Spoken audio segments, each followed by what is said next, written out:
من يهده الله فلا مضل له ومن يضلله فلن تجد له وليا مرشدا هو الذي لا ضد له ولا ند له لا مثل له ولا مثيل له لا وزير له لا شبه له ولا شفيه له لا ولد له ولا والد له وهو الواحد الفرد الصمد لم يلد ولم يولد ولم يكن له كفوا أحد إن الله وملائكته يصلون على النبي يا أيها الذين آمنوا صلوا عليه وسلموا تسليما اللهم سيدنا مولانا محمد وعلى آله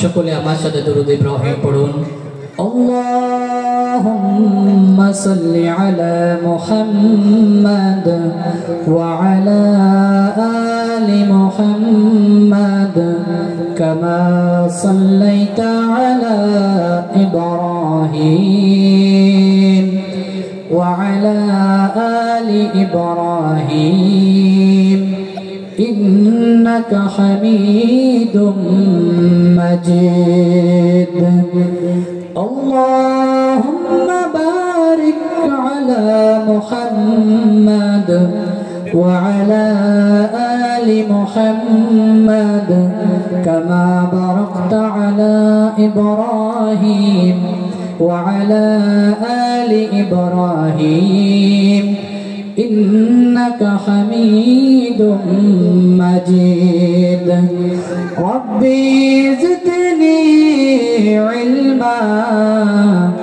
ربي زدني علما ربي اشرح لي صدري ويسر لي أمري واحلل عقدة من لساني يفقه قولي سبحانك لا علم لنا إلا ما علمتنا إنك أنت العليم الحكيم صدق الله العظيم আলহামদুলিল্লাহ শুকরিয়া আদায় করছি সেই মহান মালিকের দরবারে যে আল্লাহ রাব্বুল আলামিন আজকের পবিত্র তাফসীরুল কোরআন মাহফিলে আসার বসার তৌফিক দিয়েছেন খুশি হয়ে সেই মহান মালিকের দরবারে কালিমাতুশ শুকর আদায় করে পড়ছি আলহামদুলিল্লাহ আরেকটু উচ্চ কণ্ঠে বলতে হবে আল্লাহু আকবার আল্লাহু আকবার লক্ষ কোটি দরুদ ও সালাম সাইয়্যিদুল মুরসালিন খাতামুন নবিয়্যিন আখিরে জামানার পয়গম্বর যে নবী জাহেলি যুগে আগমন করে অসভ্য মানুষগুলোকে সভ্য বানিয়েছেন অভদ্র মানুষগুলোকে ভদ্র বানিয়েছেন কোরআন নামের সংবিধান দেয়া কোরআনের রাজ কায়েম করে সোনালী যুগ উপহার দিয়েছেন সেই রাসূলের উপরে সংক্ষিপ্ত আকারে দরুদ ও সালাম পেশ করছি সকলে পড়ছি সাল্লাল্লাহু আলাইহি ওয়াসাল্লাম সাথে সাথে সেই সমস্ত মর্দে মুজাহিদদের আত্মার রূহের মাগফিরাত কামনা করছি যারা ইসলামী আন্দোলনের জন্য কোরআনের জন্য এই দেশের জন্য নিজের জীবনের তাজা রক্ত জমিনে বিলীন করে দিয়েছেন তাদের আত্মার রূহের মাগফিরাত কামনা করছি আমরা সকলে পড়ছি আল্লাহুম্মা আমিন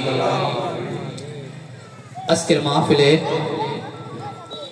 মহিষাডাঙ্গা উত্তরপাড়া যুব সংঘের উদ্যোগে আয়োজিত তাফসীরুল কোরআন মাহফিলের প্রধান আকর্ষণ, দ্বিতীয় আকর্ষণ সহ সভাপতি, দায়িত্বশীল সহ সকলের মাধ্যম দিয়ে তাদের দোয়া কামনা করছি। আল্লাহ রাব্বুল আলামিন তাদের হায়াতের মধ্যে বারাকা দান করুক, আমরা বলি আমিন।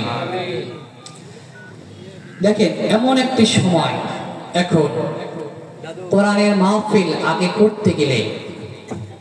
করতে গেলে বলেন তো কয়েক জায়গায় পারমিশন নেওয়া লাগতো না? এখন কি সেটা লাগছে? অলিতে গলিতে যেখানে সেখানে কোরআনের মাহফিল হচ্ছে, আলহামদুলিল্লাহ। তবে এই সমাজে এখনো কিছু নাস্তিক আছে যাদের গায়ে এখনো কোরআনের হক কথা সহ্য হয় না। কথা বলতে হবে, কোরআনের হক কথা তাদের গায়ে সহ্য হয় না যারা জালেম, কোরআনের হক কথা তাদের গায়ে সহ্য হয় না যারা কাফের, ফিরাউনের বংশধর, যারা আল্লাহর কোরআনের হক কথা বলতে যায় না। তারা কথা বলে ঠিক কিনা? আমার ভাইরা, কোরআন এমন একটি সংবিধান যে কোরআনের সংস্পর্শে আসলে মানুষের দাম বাড়িয়ে দেয় কে বলেন তো? আল্লাহ। সে মহান মালিক আল্লাহ রাব্বুল আলামিন আমাকে আপনাদের সহ কোরআন হাদিসের কথা বলে শুনে মানা তৌফিক দান করুক, আমরা সকলে পড়ি আমিন। আমি যে বিষয়টি নিয়ে আজকে আলোচনা করতে চেয়েছি সেটা হলো কোরআনের হক কথা বলতে গেলে কিভাবে কি করে বাধার সম্মুখীন হতে হবে। কয়েকটি পয়েন্টের উপর আলোচনা করবো। আল্লাহ রাব্বুল আলামিন যদি আমার প্রতি করুণা করে সেই পয়েন্টের উপরে আলোচনা করবে ইনশাআল্লাহ। দেখেন, মাহফিলের সৌন্দর্যটা হলো এখানে সবাই বসে পড়েন, সৌন্দর্যটা রক্ষা করেন, কারণ এখানে যে সেভাবে বসা যাবে না। কোরআনের কথা আল্লাহ রাব্বুল আলামিন সুন্দরের সাথে মনোযোগের সাথে বসতে বলেছেন, শুনতে বলেছেন। আলহামদুলিল্লাহ। রব্বুল আলামিন বলছেন, وَإِذَا قُرِئَ الْقُرْآنُ فَاسْتَمِعُوا لَهُ وَأَنصِتُوا لَعَلَّكُمْ تُرْحَمُونَ। বলেন আল্লাহু আকবার। আল্লাহ রাব্বুল আলামিন বলছে, বান্দা শোনো, কোরআনের মাহফিলে যখন তোমরা বসবা, কোরআনের স্থানে যখন তোমরা বসবা, তোমাদের তখন দায়িত্ব দেওয়া হলো দুইটা।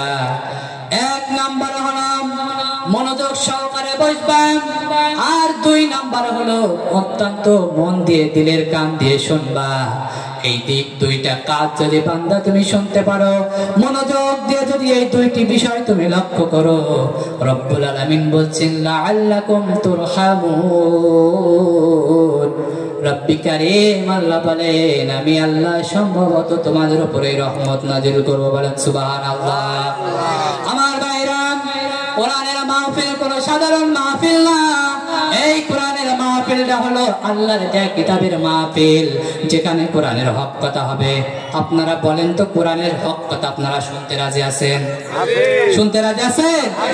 লিল্লাহি তাকবীর, লিল্লাহি তাকবীর। কোরআন শোনার আদব আছে। যেইভাবে আপনি কোরআন শুনবেন, মনোযোগ দিয়ে যখন আপনি কোরআনের কথাগুলো শুনবেন, আপনার প্রতি আল্লাহর রহমত নাজিল হয়ে যাবে। আমার বন্ধুগণ, আল্লাহ রাব্বুল আলামিন বলেন লাআল্লাকুম তুরহামুন। সম্ভবত ওই সমস্ত ব্যক্তিদের উপরে আল্লাহর রহমত নাজিল হয়ে যাবে। আমার বন্ধুগণ, ইসলামী আন্দোলনের কর্মীরা যখন কোরআনের হক কথাগুলো বলে, লাইলাতিন তারিফু ফি উজুহিল্লাযিনা কাফারুল মুনকার, আল্লাহ রাব্বুল আলামিন বললেন, যখন কোরআনের কর্মীরা কোরআনের কথাগুলো মানুষের সামনে উঠিয়ে ধরবে, কোরআনের কথা যখন তাদের সামনে ফুটিয়ে তুলবে, লাইলাতিন তারিফু ফি উজুহিল্লাযিনা কাফারুল মুনকার, নবী আপনি দেখবেন যারা কাফের, যাদের গায়ে কোরআনের হক কথা সহ্য হয় না, তাদের মুখটা যেন কালো আচ্ছন্ন হয়ে যাবে। তাদের মুখটা যেন কালো হয়ে যাবে। যেমন করে পাতিলে ভাত রান্না করলে পাতিলের নিচে যেমন কালো হয়ে যায়, দেখবেন নবী তাদের মুখটা তেমন কালো হয়ে যাবে। শুধু কালো হবে এমনটা নয়, তারা ষড়যন্ত্র করতে থাকবে। ইয়াকাদুনা ইয়াসতুনা বিল্লাযীনা ইয়াতলুনা আলাইহিম আয়াতিনা। নবী আপনি দেখবেন তারা ষড়যন্ত্র করবে পিছনে পিছনে, শুধু তাই নয়, এমনটা নয়, ইয়াতলুনা আলাইহিম আয়াতিনা, যখন আয়াত তাদের বিরুদ্ধে চলে যাবে তখন তারা আপনার হত্যা করার ষড়যন্ত্র করবে। ঠিক কিনা বলেন তো? কোরআনের হক কথা যদি কারোর গায়ে লেগে যায়, এই 12 ফুটা বাজার থেকে মিষ্টি এনে কি আমার খাওয়াবে? কথা হয় না, খাওয়াবে? বরঞ্চ সে কি করবে? অপমান কিভাবে করা যায়, লাঞ্ছনা কিভাবে দেওয়া যায় সেই চেষ্টা করবে। ঠিক কিনা? শুনে রাখেন মুসলমান, কোরআনের হক কথা বলতে গেলে বাধার সম্মুখীন হতে হবে।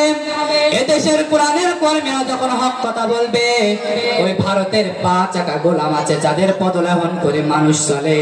এদেশের হাজারো নেতা ছিল, হাজারো কর্মী ছিল যাদের গায়ে কোরআনের হক কথা সহ্য হয় নাই। আজও মুসলমান সেই কর্মীদের এখন রাস্তায়ও দেখা যায় না। ঠিক কিনা? আল্লাহর নবী বলে গিয়েছেন কিয়ামতের আগে ইশাবাতানি মিন উম্মতি আখরাজাহুম আল্লাহু মিনান নার। নাসাই শরীফের বর্ণনায় আল্লাহর হাবিব বলেন, হাদিস বর্ণনাকারী সাহাবী হচ্ছেন সাওবান রাদিয়াল্লাহু তাআলা আনহু। নবীজি বলেছেন যে কিয়ামতের আগে এমন একটা যুগ আসবে, ইশাবাতানি মিন উম্মতি আখরাজাহুম আল্লাহু মিনান নার, আমার উম্মতের মধ্যে 2 শ্রেণীর মানুষকে আল্লাহ জাহান্নামের আগুন থেকে মুক্ত করে দিয়েছেন, জাহান্নামের আগুন থেকে আজাদ করে দিয়েছেন, খালেস করে দিয়েছেন। আল্লাহর নবী সাহাবীরা এই কথা শুনে,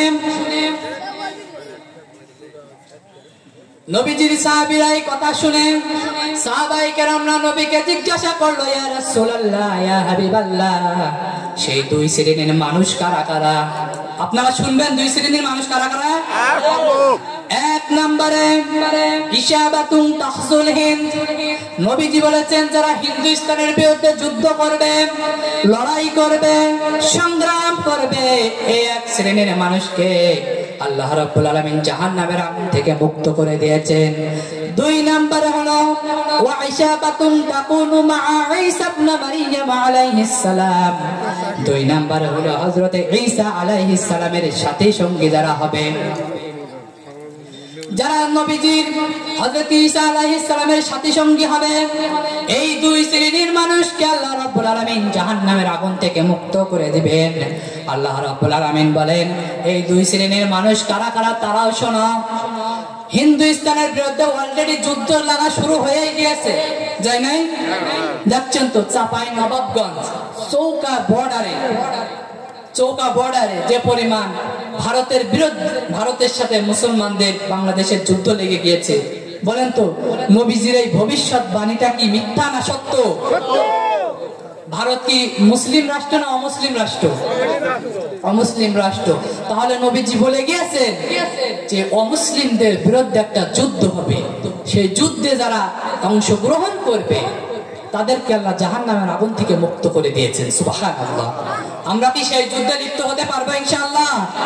ইনশাআল্লাহ। এবার দেখেন আয়াতের দিকে যাই।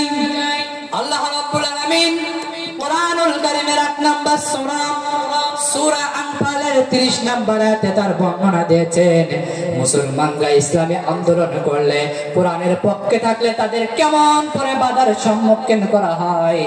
রব্বুল আলামিন বলেন ওয়া ইয ইয়ামকুরু বিকাল্লাযীনা কাফারু লিয়ুসবিতুকা আও ইয়াকতুলুকা আও ইউখরিজুক ওয়া ইয়ামকুরুনা ওয়া ইয়ামকুরুল্লাহ ওয়াল্লাহু খায়রুল মাকিরিন। আল্লাহু আকবার, আল্লাহু আকবার। এত জোরে উচ্চ কণ্ঠে বলে আল্লাহু আকবার।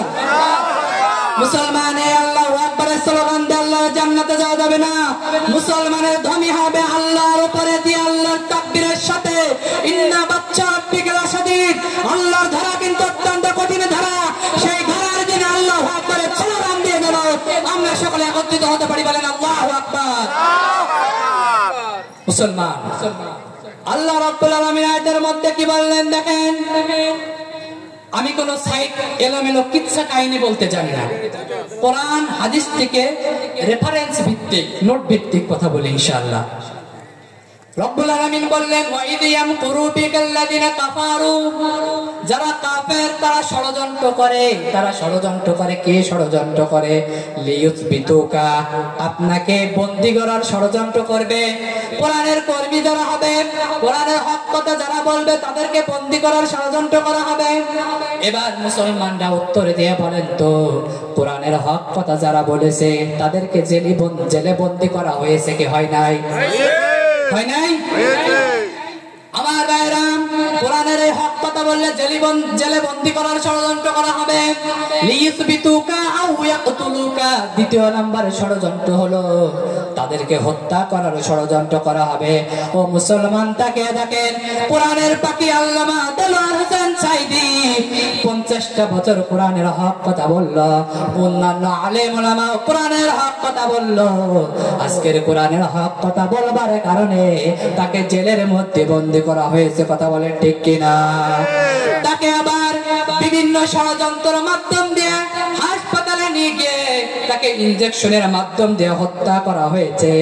আমার মুসলমান ভাইরা, আমার বন্ধুগণ, দেখেন তাহলে সেই কোরআনের হক কথা বললে যারা কাফের, যারা মুনাফিক, এদের গায়ে কোরআনের হক কথা সহ্য হয় না, তারা মানুষকে বন্দী করার ষড়যন্ত্র করবে, হত্যা করার ষড়যন্ত্র। তিন নম্বরে সে কি করবে? হত্যা করা ষড়যন্ত্র করার পর 3 নম্বর ষড়যন্ত্রটা হলো দেশ থেকে আলেম ওলামাদেরকে বিদায় করার ষড়যন্ত্র করবে। করেছে? কোরআনে হক কথা বলেছে আল্লামা ডক্টর মিজানুর রহমান আল আজহারী সহ কয়েকজন আলেমকে বলেন তো দেশ থেকে বিতাড়িত করা হয় নাই? হয়েছে? তাহলে এবার বাস্তবতায় প্রমাণ নেন, কোরআন হাদিসের সাথে রেফারেন্স দিয়ে প্রমাণ নেন। দেখেন কোরআনের হক কথা বলে এই আয়াতের সাথে মিল আছে না নেই? কথা কয় না, আছে না নেই? রব্বুল আলামিন এই কথা সূরা সফের 4 নম্বরে আল্লাহ রাব্বুল আলামিন বললেন ইউরিদুনা লিয়ুতফিউ নূরাল্লাহি বিআফওয়াহিহিম ওয়াল্লাহু মুতিম্মু নূরিহি ওয়ালাউ কারিহাল কাফিরুন। রব্বুল আলামিন বললেন শোনো বান্দা, যারা কোরআনের কথা বলে সেখানে কিছু কাফেররা থাকবে, তারা চাবে মুখের ফু দিয়ে মুখের নিঃশ্বাস ছেড়ে যেন কোরআনের হক কথা বন্ধ করে দেওয়া যায়। বলেন তো কোরআনের কথা কি বন্ধ করা সম্ভব হবে? জোরে বলেন, হবে? কোরআনের হক কথা বন্ধ করা সম্ভব হবে না। তার কারণ তারা চাই মুখের ফু দিয়ে কোরআনের হক কথা বন্ধ করবে। রব্বুল আলামিন বললেন তোমরা যত এই ষড়যন্ত্র করো না কেন, আমি আল্লাহ রব্বুল আলামিন তোমাদের ষড়যন্ত্রের বাইরেও ষড়যন্ত্র করতে থাকে। তোমরা চাও কোরআনের হক কথা ফু দিয়ে বন্ধ করবা, আর আমি আল্লাহ চাই কোরআনের হক কথা আরো যেন বেশি ফুটাইয়া দিতে পারি। বলেন সুবহানাল্লাহ, সুবহানাল্লাহ।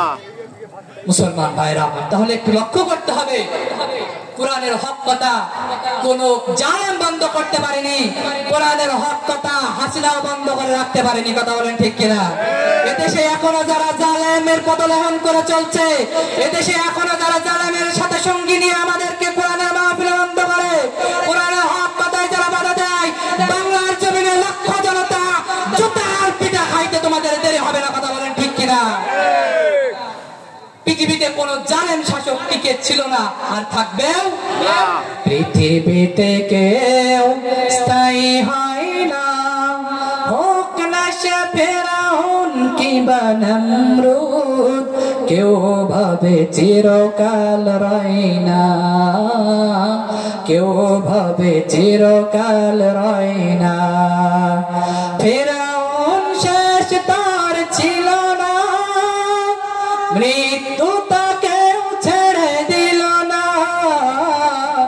ফেরাউন শেষ তার ছিল না, মৃত্যু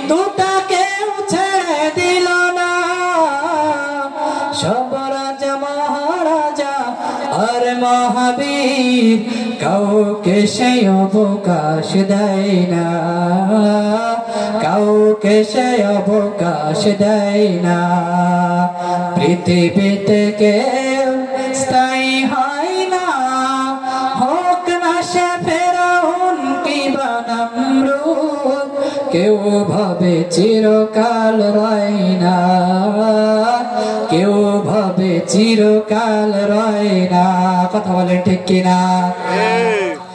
আমার ভাইরা, আমি যে কথা বলছিলাম, তাহলে কোরআনের বিরুদ্ধে ষড়যন্ত্র করে কেউ টিকতে পেরেছে? আজ মুসলমান কোরআনের ষড়যন্ত্র করে কেউ টিকতে পারবে না। দেখেন না কোরআনের পাখি আল্লামা মিজানুর রহমান আজহারীকে কি একজন বলেছে, আজহারী নাম আজহারী বলেছে না, তাকে দল থেকে বহিষ্কার করা হয়েছে।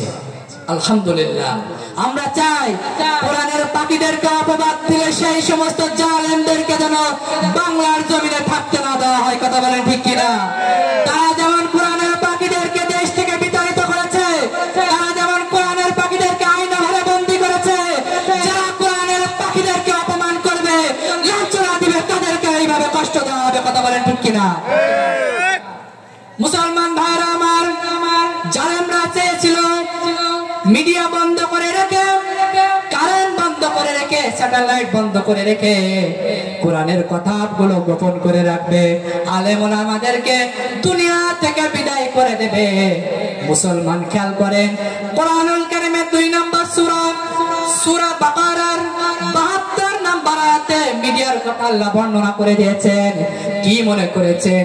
আমরা মনে করি এই মিডিয়াগুলো ভালো কাজে যদি ব্যবহার করা হয় আল্লাহ সব দেয়।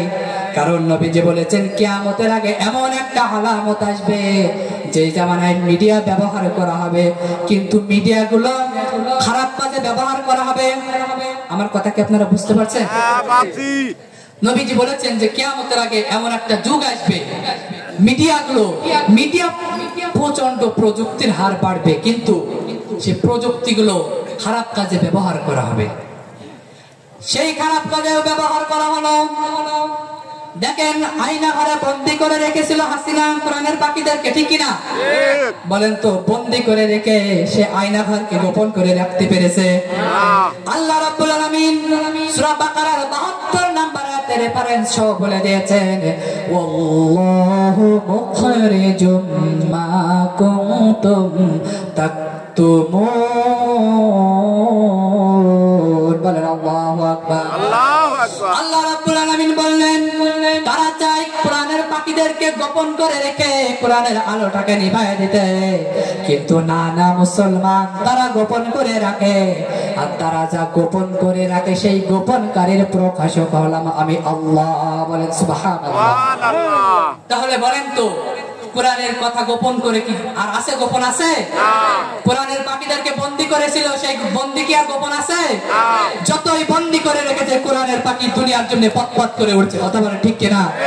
একজন আলেমকে বন্দী করেছে, যেমন করে একটা গাছের ডাল কাটলে পাশ দিয়ে হাজারো পাশ বের হয়, আল্লাহর কোরআনের পাখি আল্লামা দেওয়ার হোসেন সাইদিকে দুনিয়া থেকে বিদায় করে বাংলার জমিনে হাজারো কোরআনের পাখি তৈরি হয়েছে। কথা বলে ঠিক কিনা? আমরা চাই না কোরআনের পাখিদেরকে এইভাবে অত্যাচার করো।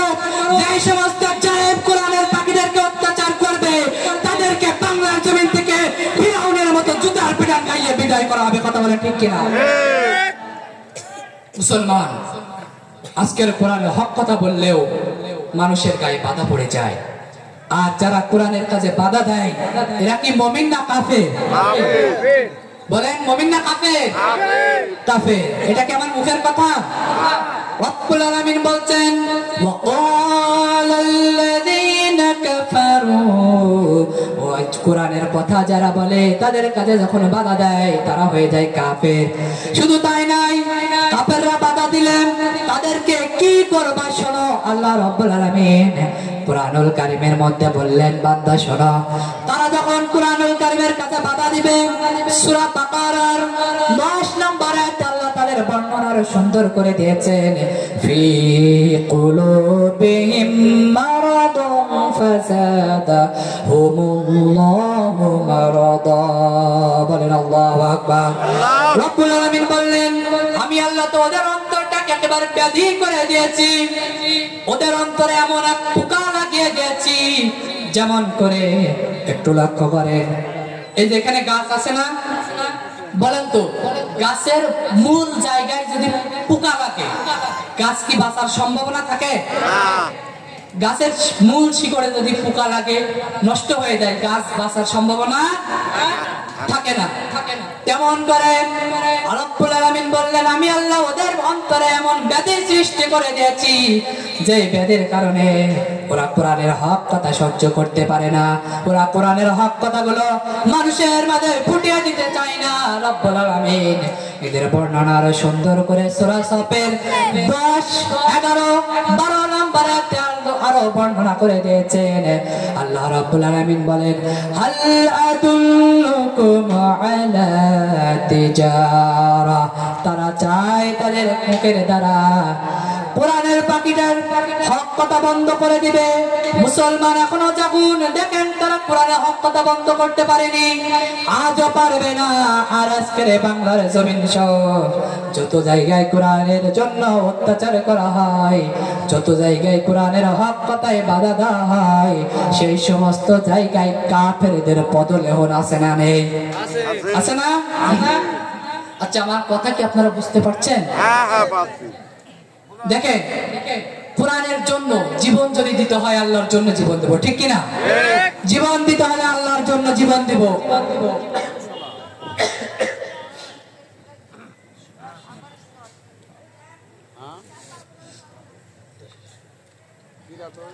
দেখেন, কোরআনের জন্য যদি জীবন দেওয়া হয়, আমাদের জীবনকে সাফল্য মণ্ডিত করে দিবেন কে? আল্লাহ। রব্বুল আলামিন বললেন, কুল ইন্না সলাতি ওয়া নুসুকি ওয়া মাহইয়ায়া ওয়া মামাতি লিল্লাহি রাব্বিল আলামিন। বলেন আল্লাহু আকবার। আল্লাহ রাব্বুল আলামিন বললেন, কুল ইন্না সলাতি, এখানে কুল শব্দ দিয়ে আল্লাহ রাব্বুল আলামিন নবীজিকে বলছেন, ও নবী, আপনি মানুষের মাঝে কথাগুলো প্রচার করে দিন, মানুষকে কথাগুলো জানিয়ে দিন। ইন্না সলাতি, নিশ্চয় আমার নামাজ, নিশ্চয় আমার নামাজ, ওয়া নুসুকি, এবং আমার কুরবানি। এই কুরবানিটা শুধু কুরবানির ঈদের দিন গরু কুরবানি দিলে কুরবানি হয়ে যায় না, গরু কুরবানি দিলে কুরবানি হয়। কুরবানি দিতে হবে নিজের তাকওয়া থেকে। আর শুধু কুরবানি ওই কুরবানি নয়, আল্লাহর দ্বীনের জন্য কাজ করে নিজের জীবনকে আল্লাহর জন্য বিসর্জন দেওয়া, এটাই হলো উত্তম কুরবানি, ঠিক কিনা? আল্লাহ রাব্বুল আলামিন বললেন, ওয়া নুসুকি, এবং আমার কুরবানি, ওয়া মাহইয়ায়া ওয়া মামাতি, এবং আমার হায়াত এবং আমার মওত, এই দুইটা জিনিসের কুরবানি দেব আমরা কার জন্য? কার জন্য? সবটা হবে লিল্লাহি রাব্বিল আলামিন। বলে আল্লাহু আকবার।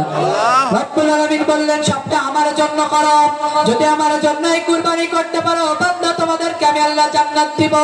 সেই জান্নাত আল্লাহ রাব্বুল আলামিন বলেন, ইন্নাল্লাযীনা আমানু ওয়া আমিলুস সালিহাতি কানাত লাহুম জান্নাতুল ফিরদাউসি নুজুলা খালিদিনা ফিহা লা ইয়াবগুনা আনহা হিওয়ালা। বলেন আল্লাহু আকবার। রব্বুল আলামিন বললেন, ইন্নাল্লাযীনা আমানু, নিশ্চয় যারা ঈমান এনেছে। ঈমান আনা মানে কি? মুখে মুখে ঈমানদার দাবি করলে ঈমান আনা হয়ে যায় না। নিশ্চয় যারা ঈমান এনেছে, সৎকর্ম করেছে, ওয়া আমিলুস সালিহাত, ভালো ভালো কাজ করেছে, কানাত লাহুম জান্নাতুল ফিরদাউসি নুজুলা, তাদের জন্য এক নম্বরের জান্নাত। সেই জান্নাতের নাম সবাই বলেন, সেই জান্নাতের নাম কি? জান্নাতুল ফিরদাউস। শুধু তাই নয়, এই জান্নাতের বর্ণনা নিতে অনেক সময় লাগবে। সর্বশেষ একটা আয়াতে কারিমা দেখে আমি লক্ষ্য করে শেষ করে দিচ্ছি। বুখারী এবং মুসলিমের বর্ণনা, হাদিসে কুদসিতে আল্লাহ বলেন, আ'দাতু লি ইবাদিয়াস সালিহিন মা লা আইনুন রাআত ওয়ালা উযুরুন সামিআত ওয়ালা খাতারা আলা কলবি বাশার। আল্লাহ রাব্বুল আলামিন বলছেন, আমি আমার ঈমানদার বান্দাদের জন্য, আমি আমার নেককার বান্দাদের জন্য কেমন জান্নাত রেখেছি শোনো। মালা আইনুন রাআত, দুনিয়ার কোন মানুষের চক্ষু সেই জান্নাতের নিয়ামত দেখে নাই। ওয়ালা উযুরুন সামিআত, দুনিয়ার কোন মানুষের শ্রবণ শক্তি কান দিয়ে কখনো শুনে নাই। আর ওয়ালা খাতারা আলা কলবি বাশার, দুনিয়ার কোন মানুষের কলব দিয়ে, অন্তর দিয়ে সেই জান্নাতকে গবেষণা করেও বের করতে পারবে না। বলেন সুবহানাল্লাহ। সর্বশেষ আমি আপনাদের সামনে থেকে যতটুকু কোরআনুল কারীম এবং হাদিস থেকে কথা বললাম, আমাকে সহ আপনাদেরকে সকলে মানার তৌফিক দান করুক আল্লাহ। আমি এখানে আমার আলোচনা সমাপ্ত করছি। আখিরি দাওয়ানা আনিল হামদুলিল্লাহি রাব্বিল আলামিন। আসসালামু আলাইকুম ওয়া রাহমাতুল্লাহি ওয়া বারাকাতুহু। সকলে আমার জন্য দোয়া করবে। আলহামদুলিল্লাহ, এতক্ষণ ধরে কোরআন ও হাদিস থেকে